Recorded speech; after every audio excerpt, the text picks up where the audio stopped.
ನಮಸ್ಕಾರ, ಆರ್ಗ್ಯಾನಿಕ್ ಕಿಚನ್ಗೆ ಸ್ವಾಗತ. ಇವತ್ತು ನಾನು ಮಾಡ್ತಾ ಇರೋವಂಥ ರೆಸಿಪಿ ಹೆಲ್ದಿ ರೆಸಿಪಿ. ಮಸಾಲ ರಾಗಿ ರೊಟ್ಟಿ ಮಾಡ್ಕೊಳ್ತಾ ಇದ್ದೀನಿ. ರಾಗಿ ಹಿಟ್ಟಿನಿಂದ ಮುದ್ದೆ, ದೋಸೆ, ರೊಟ್ಟಿ ಎಲ್ಲ ಮಾಡಬಹುದು.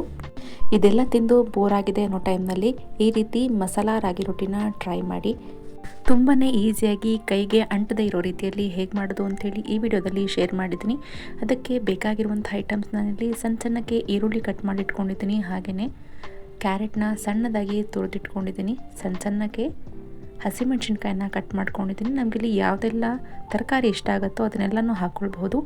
ಬೀಟ್ರೂಟ್ ಆಗಿರ್ಬೋದು, ಮೂಲಂಗಿ, ಸೋರೆಕಾಯಿ ಇದನ್ನೆಲ್ಲನೂ ಸಣ್ಣದಾಗಿ ತುರಿದು ಹಾಕ್ಕೊಳ್ಬಹುದು.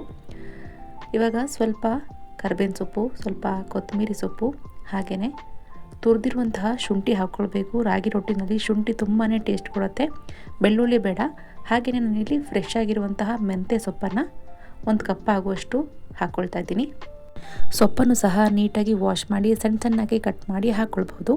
ಹಾಗೆಯೇ ರುಚಿಗೆ ತಕ್ಕಷ್ಟು ಉಪ್ಪು, 1 ಸ್ಪೂನ್ ಆಗುವಷ್ಟು ಜೀರಿಗೆ, ಹಾಗೆಯೇ 1-2 ಸ್ಪೂನ್ ಆಗುವಷ್ಟು ಬಿಳಿ ಎಳ್ಳನ್ನು ಹಾಕಿ ಇದೆಲ್ಲನೂ ಚೆನ್ನಾಗಿ ಮಿಕ್ಸ್ ಮಾಡಿ ನಾನಿಲ್ಲಿ 1-2 ಕಪ್ ಆಗುವಷ್ಟು ರಾಗಿ ಹಿಟ್ಟನ್ನು ಹಾಕ್ಕೊಳ್ತಾ ಇದ್ದೀನಿ. ನಾನಿಲ್ಲಿ 4 ಜನಕ್ಕೆ ಆಗುವಷ್ಟು ಪ್ರಮಾಣದಲ್ಲಿ ಮಾಡ್ಕೊಳ್ತಾ ಇದ್ದೀನಿ.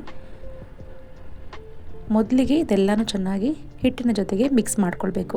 ಎಲ್ಲನೂ ಸಮ ಪ್ರಮಾಣದಲ್ಲಿ ಮಿಕ್ಸ್ ಮಾಡಾದಮೇಲೆ ಇದರಲ್ಲೂ ಸ್ವಲ್ಪ ನೀರಿನ ಅಂಶ ಇರುತ್ತಲ್ವ, ಸೊ ಹಾಗಾಗಿ ಇದೆಲ್ಲ ಚೆನ್ನಾಗಿ ಮಿಕ್ಸ್ ಮಾಡಾದಮೇಲೆ ನಾವಿಲ್ಲಿ ಬಿಸಿ ನೀರಿನಿಂದ ಈ ಹಿಟ್ಟನ್ನು ಕಲಿಸ್ಕೊಳ್ಬೇಕು. ಬಿಸಿ ನೀರಿನಿಂದ ಕಲಿಸ್ಕೊಳ್ಳೋದ್ರಿಂದ ನಮಗೆ ರೊಟ್ಟಿಯಲ್ಲಿ ತುಂಬಾ ಸಾಫ್ಟಾಗಿ ಬರುತ್ತೆ. ತುಂಬ ಗಟ್ಟಿಯಾಗಿ ಬರೋದಿಲ್ಲ. ಆರಾಮಾಗಿ ಮಕ್ಕಳು ಸಮೇತವಾಗಿ ತಿನ್ನಬಹುದು. ಕಲಿಸ್ಕೊಂಡು ಬಿಸಿ ನೀರಾಗಿರೋದ್ರಿಂದ ಸ್ಟಾರ್ಟಿಂಗ್ನಲ್ಲಿ ಸ್ವಲ್ಪ ಸ್ಪೂನಿನ ಸಹಾಯದಿಂದ ಮಿಕ್ಸ್ ಮಾಡ್ಕೊಳ್ಬೇಕು. ಸ್ವಲ್ಪ ತೆಳ್ಳಗೆ ಹಿಟ್ಟನ್ನು ಕಲಿಸ್ಕೊಳ್ಬೇಕು. ನಾವಿಲ್ಲಿ ಯಾವುದೇ ತರಹದ ಪೇಪರ್ನಲ್ಲಾಗಿರ್ಬೋದು, ಎಣ್ಣೆ ಕವರ್ನಲ್ಲಾಗಿರ್ಬೋದು ತಟ್ಕೊಳ್ತಾ ಇಲ್ಲ. ಇಲ್ಲಿ ನಾನು ಒಂದು ಕಾಟನ್ ಬಟ್ಟೆನಲ್ಲಿ ಒದ್ದೆ ಮಾಡಿಕೊಂಡು ಆನಂತರ ಅದರಲ್ಲಿ ತಟ್ಕೊಂಡು ಡೈರೆಕ್ಟಾಗಿ ತವಾ ಮೇಲೆ ಹಾಕ್ಕೊಳ್ತಾ ಇರುವಂಥದ್ದು. ಬಟ್ಟೆ ಏನೂ ಸುಡೋದಿಲ್ಲ. ನಾವು ಒದ್ದೆ ಬಟ್ಟೆ ಮಾಡಿ ತಟ್ತಾ ಇರೋದ್ರಿಂದ ಆರಾಮಾಗಿ ಮಾಡ್ಕೊಳ್ಬಹುದು. ಎಣ್ಣೆಯ ಅವಶ್ಯಕತೆಯೂ ಸಹ ಇಲ್ಲ. ನಾವು ಒಬ್ಬಟ್ಟಿನ ಪೇಪರ್ನಲ್ಲಿ ಮಾಡ್ಕೊಳ್ತೀವಿ ಅಥವಾ ಎಣ್ಣೆ ಪೇಪರ್ನಲ್ಲಿ ಮಾಡ್ಕೊಳ್ತೀವಿ ಅನ್ನೋದಾದರೆ ಎಣ್ಣೆಯ ಪ್ರಮಾಣ ಜಾಸ್ತಿಯಾಗಿ ಹಾಕಿ ಅಂಟದೇ ಇರುವ ರೀತಿಯಲ್ಲಿ ಮಾಡಬೇಕಾಗತ್ತೆ. ಸೊ ಇಲ್ಲಿ ಯಾವುದೇ ಟೆನ್ಷನ್ ಇಲ್ಲದೇ ಆರಾಮಾಗಿ ಒಂದು ಕಾಟನ್ ಕರ್ಚೀಫ್ ಅಥವಾ ಕಾಟನ್ ಬಟ್ಟೆ ತಗೊಂಡು ಚೆನ್ನಾಗಿ ಒಂದ್ಸರಿ ನೀರಿನಲ್ಲಿ ವಾಶ್ ಮಾಡಿಕೊಂಡು ಒದ್ದೆ ಬಟ್ಟನಲ್ಲಿ ತಟ್ಟೋದ್ರಿಂದ ತುಂಬಾ ಈಸಿನೂ ಸಹ ಆಗುತ್ತೆ. ಎಣ್ಣೆಯ ಪ್ರಮಾಣ ಸಹ ಅವಶ್ಯಕತೆ ಇಲ್ಲ. ಇವಾಗ ಕಲಸಿದ್ದಾಗಿದೆ. ಇದೊಂದು 5 ನಿಮಿಷ ಆಗಲಿ. ಅದುವರೆಗೂ ನಾವಿಲ್ಲಿ ಚಟ್ನಿಗೆ ರೆಡಿ ಮಾಡ್ಕೊಳ್ಳೋಣ. ಸಿಂಪಲ್ಲಾಗಿರುವಂತಹ ಒಂದು ಚಟ್ನಿ. 1-2 ಸ್ಪೂನ್ ಎಣ್ಣೆಗೆ 1 ಸಣ್ಣಕ್ಕೆ ಹೆಚ್ಚಿರುವಂತಹ ಈರುಳ್ಳಿ, ಹಾಗೆಯೇ 4 ಹಸಿಮೆಣಸಿನ್ಕಾಯಿ. ರೊಟ್ಟಿಗೆ ಇಲ್ಲಿ ಚಟ್ನಿ ಖಾರವಾಗಿದ್ದರೆ ಚೆನ್ನಾಗಿರುತ್ತೆ. ಹಾಗಾಗಿ 4-5 ಹಸಿಮೆಣಸಿನ್ಕಾಯಿ ಹಾಕ್ಕೊಂಡ್ರೆ ಒಳ್ಳೆಯದು. ಇದಾದಮೇಲೆ 1/2 ಸ್ಪೂನ್ ಆಗುವಷ್ಟು ಜೀರಿಗೆ. ನಾನಿಲ್ಲಿ ಹುರ್ಗಡ್ಲೆಯ ಚಟ್ನಿ ಪುಡಿ ಮಾಡ್ಕೊಳ್ತಾ ಇದ್ದೀನಿ. ಗಟ್ಟಿಯಾಗಿದ್ದರೆ ಚಟ್ನಿ ಚೆನ್ನಾಗಿರುತ್ತೆ ಅನ್ನೋ ಕಾರಣಕ್ಕೆ ಈ ರೀತಿ ಮಸಾಲೆನೆಲ್ಲ ಹುರಿದು ಚಟ್ನಿ ಮಾಡ್ಕೊಂಡ್ರೆ ಟೇಸ್ಟಿಯಾಗಿ ತುಂಬಾ ಚೆನ್ನಾಗಾಗುತ್ತೆ. ಈರುಳ್ಳಿ ಎಲ್ಲ 1/2 ಫ್ರೈ ಆದಮೇಲೆ 3-4 ಎಸಳು ಬೆಳ್ಳುಳ್ಳಿ, ಹಾಗೆಯೇ ಒಂದು ಚಿಕ್ಕ ಪೀಸ್ ಆಗುವಷ್ಟು ಶುಂಠಿನ ಹಾಕ್ಕೊಂಡು ಫ್ರೈ ಮಾಡ್ಕೊಳ್ಬೇಕು. ಶುಂಠಿ ಹಾಕ್ಕೊಳ್ಳೋದ್ರಿಂದ ಚಟ್ನಿನಲ್ಲಿ ಟೇಸ್ಟ್ ತುಂಬಾ ಚೆನ್ನಾಗಾಗುತ್ತೆ. ಅದು ತುಂಬ ಚಿಕ್ಕ ಪೀಸ್ ಹಾಕ್ಕೊಳ್ಬೇಕು, ಜಾಸ್ತಿನೂ ಸಹ ಹಾಕ್ಕೊಳ್ಬಾರ್ದು. ಇದಾದಮೇಲೆ ರುಚಿಗೆ ತಕ್ಕಷ್ಟು ಉಪ್ಪು, ಹಾಗೆಯೇ ಸ್ವಲ್ಪ ಹುಣಸೆಹಣ್ಣನ್ನು ಹಾಕಿ ಫ್ರೈ ಮಾಡಿ ಇದು ತಣ್ಣಗಾದಮೇಲೆ ರುಬ್ಕೊಂಡ್ರೆ ನಮಗೆ ರಾಗಿ ರೊಟ್ಟಿಗೆ ಹುರ್ಗಡ್ಲೆಯ ಚಟ್ನಿ ರೆಡಿಯಾಗುತ್ತೆ. ನಮ್ಮ ಟೇಸ್ಟಿನ ಅನುಗುಣವಾಗಿ ನಮಗೆ ಯಾವ ರೀತಿ ಚಟ್ನಿ ಬೇಕೋ ಅದನ್ನು ಮಾಡ್ಕೊಳ್ಬಹುದು.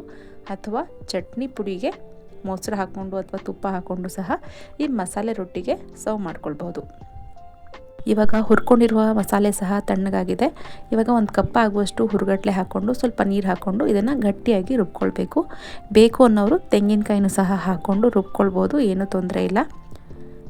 ಈ ರೀತಿ ಸ್ವಲ್ಪ ಗಟ್ಟಿಯಾಗಿ ಇದ್ರೇ ಮಸಾಲೆ ರೊಟ್ಟಿಗೆ ಚೆನ್ನಾಗಿರುತ್ತೆ. ಇವಾಗ ಚಟ್ನಿ ರೆಡಿಯಾಗಿದೆ. ಬೇಕಾದರೆ ಒಗ್ಗರಣೆ ಸಹ ಹಾಕ್ಕೊಳ್ಬೋದು. ಸಾಸಿವೆ, ಕರಿಬೇವಿನ ಸೊಪ್ಪು, ಉದ್ದಿನಬೇಳೆ ಇದಿಷ್ಟು ಒಗ್ಗರಣೆ ಮಾಡಿ ಚಟ್ನಿನಲ್ಲಿ ಮಿಕ್ಸ್ ಮಾಡ್ಕೊಳ್ಬಹುದು.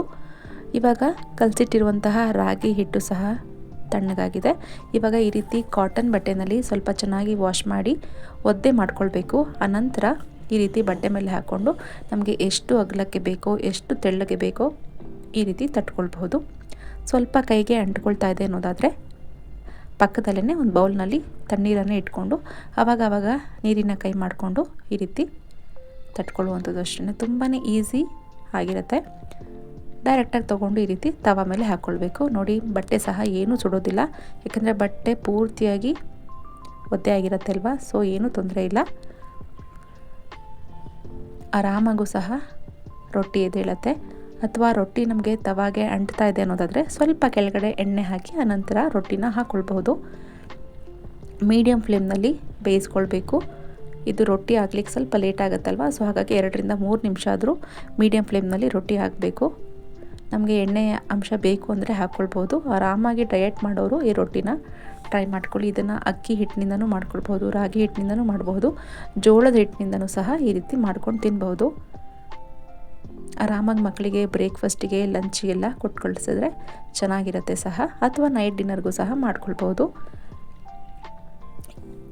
ಇದು ರೊಟ್ಟಿ ಆಗಲಿಕ್ಕೆ ಸ್ವಲ್ಪ 2-3 ನಿಮಿಷ ಆಗ್ತಿರತ್ತಲ್ವ, ಸೊ ಅದೇ ಗ್ಯಾಪ್ನಲ್ಲಿ ಇನ್ನೊಂದು ರೊಟ್ಟಿನ ಮಾಡಿಕೊಂಡು ಆ ಕಡೆ ಒಂದು ತವ ಈ ಕಡೆ ಒಂದು ತವ ಇಟ್ಕೊಂಡು ಮಾಡಿಕೊಂಡ್ರೆ ಬೇಗನೆ ಆಗುತ್ತೆ. ಮನೆಯಲ್ಲಿ ಜನಗಳು ಜಾಸ್ತಿ ಇದ್ದಾರೆ ಅನ್ನೋ ಟೈಮ್ನಲ್ಲಿ ಒಂದೇ ತವದಲ್ಲಿ ಮಾಡ್ಕೊಂಡು ಕೂತ್ಕೊಂಡ್ರೆ ಲೇಟ್ ಆಗುತ್ತೆ. ಸೊ 2 ತವ ಇಟ್ಕೊಂಡು ಆ ಕಡೆ ಒಂದು ಈ ಕಡೆ ಒಂದು ಆರಾಮಾಗಿ ಮಾಡ್ಕೊಳ್ಬೋದು. ಈ ತಟ್ಟೋ ಕೆಲಸ ಆರಾಮಾಗಿ ಒಂದು 20-30 ಸೆಕೆಂಡಿಗೆಲ್ಲ ಆಗಿಬಿಡುತ್ತೆ. ನಮ್ಗೆ ರೊಟ್ಟಿ ಆಗಲಿಕ್ಕಿಂತ ಲೇಟ್ ಆಗುವಂಥದ್ದು. ಸೊ 2 ತವ ಇಟ್ಕೊಂಡು ಆರಾಮಾಗಿ ಮಾಡ್ಕೊಂಡು ಸರ್ವ್ ಮಾಡ್ಬೋದು.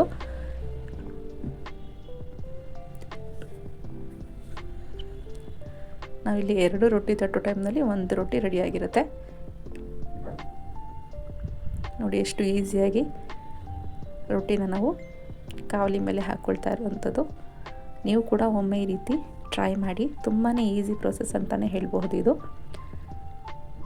ಇವಾಗ ರೊಟ್ಟಿ ಸಹ ರೆಡಿಯಾಗಿದೆ, ನಮಗೆ ಚಟ್ನಿ ಸಹ ಮಾಡ್ಕೊಂಡಿದ್ದಾಗಿದೆ. ಬಿಸಿ ಬಿಸಿಯಾಗಿ ಸರ್ವ್ ಮಾಡ್ಕೊಂಡು ತಿಂತಾಯಿದ್ರೆ ತುಂಬಾ ಟೇಸ್ಟಿಯಾಗಿ ಚೆನ್ನಾಗಾಗತ್ತೆ. ಮೆಂತ್ಯ ಸೊಪ್ಪೇ ಹಾಕೋಬೇಕು ಅಂತ ಹೇಳಿ ಏನೂ ಇಲ್ಲ, ನಮಗೆ ಯಾವ ಸೊಪ್ಪು ಸಿಗುತ್ತೋ ಆ ಸೊಪ್ಪನ್ನು ಸಹ ಹಾಕಿ ಮಾಡ್ಕೊಳ್ಬಹುದು.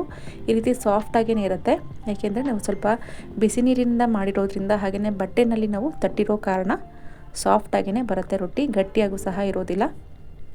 ನೀವು ಕೂಡ ಒಮ್ಮೆ ಟ್ರೈ ಮಾಡಿ, ಕಾಮೆಂಟ್ ಮಾಡಿ. Thank you.